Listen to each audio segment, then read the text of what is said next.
মোৰ নাম শ্ৰী বেদপ্ৰকাশ শৰ্মা। আজি আমি আমাৰ ক্লাছ 11-ৰ এটি শব্দ বুলি নকওঁ, এটি কুৱেশ্যন যিটো প্ৰায় আমাৰ ছয় মাইলি বা হাফ ইয়াৰলি পৰীক্ষাত প্ৰত্যেকভাৱে দেখা হৈছে আৰু ৰাজনীতি তত্ত্বৰ এইটো অতি গুৰুত্বপূৰ্ণ প্ৰশ্ন। সেইটো প্ৰশ্নটো হৈছে যে ৰাজনীতি তত্ত্ব আৰু ৰাজনীতি অনুশীলনৰ মাজত পাৰ্থক্য আছেনে? এই শব্দটো বা এই বাক্যটো একে। আমি আজি জানিম ৰাজনীতি তত্ত্ব মানে কি আৰু ৰাজনীতি অনুশীলন মানে কি।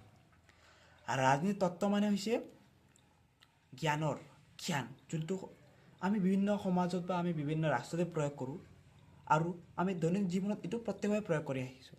যেনে সমাজত সমতা আনা, সমাজত ছ'চিয়েল জাষ্টিছ আনা, ন্যায় আনা আৰু সকলোৰ মাজত এক সম্বন্ধ বজাই ৰখা। এইটো কি হয়? বা সমতাৰ লগতে স্বাধীনতা, সামাজিক ন্যায় বা ভাতৃত্ববোধ, এনেধৰণৰ কথাবোৰ বা এনেধৰণৰ শব্দবোৰ প্ৰত্যেকটোৱে কি বুলি কোৱা হয়? ৰাজনীতি তত্ত্ব বুলি কোৱা হয়। বুজি পাইছেনে? ৰাজনীতি তত্ত্ব। আৰু যেতিয়া আমি এই শব্দবোৰক প্ৰত্যক্ষভাৱে আমি জীৱনত খটুৱাওঁ বা সমাজত বা ৰাষ্ট্ৰৰ উন্নতিৰ হকে এই বস্তু আমি শব্দবোৰ জীৱনত বা সকলো ক্ষেত্ৰতে খটাওঁ, তেতিয়া তাক অনুশীলন বুলি কোৱা হয়।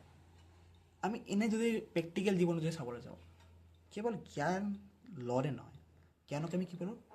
এমপ্লিমেণ্ট যদি কোৱা হয়, অনুশীলন, সেইটো যদি আমি জীৱনত খটুৱাওঁ, তেতিয়া তাৰ প্ৰত্যেকভাৱে তাৰ পৰা কি হয়? উন্নতি লাভ কৰাৰ সক্ষম হওঁ।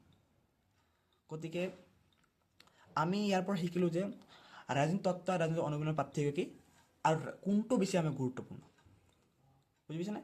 ৰাজনীতি তত্ত্বটো গুৰুত্বপূৰ্ণ, অ'কে, অবভিয়াছলি দুটাই গুৰুত্বপূৰ্ণ হয়, কিন্তু জ্ঞান ল'লে নহয়, জ্ঞানক কি কৰিব লাগিব? খটুৱাব লাগিব। সেইটো কয় অনুশীলন, প্ৰেক্টিছ। তত্ত্ব পালোঁ আমি, সমতা, ন্যায়, ছ'চিয়েল জাষ্টিছ, বিভিন্ন ধৰণৰ ভাতৃত্ববোধ, এই কথাবোৰ। কিন্তু যদি আমি এই শব্দবোৰ জানি আমি প্ৰত্যেকভাৱে খটুৱাওঁ, জীৱনত খটাওঁ, এপ্লিমেণ্ট কৰোঁ, তেতিয়া আমি তাৰ পৰা প্ৰত্যক্ষভাৱে সফলতা লাভ কৰিব পাৰোঁ আৰু তাত প্ৰত্যক্ষভাৱে আমি জীৱনত বা ৰাষ্ট্ৰত উন্নতি হোৱাকৈ কাম কৰি যাব পাৰোঁ। নমস্কাৰ, ধন্যবাদ।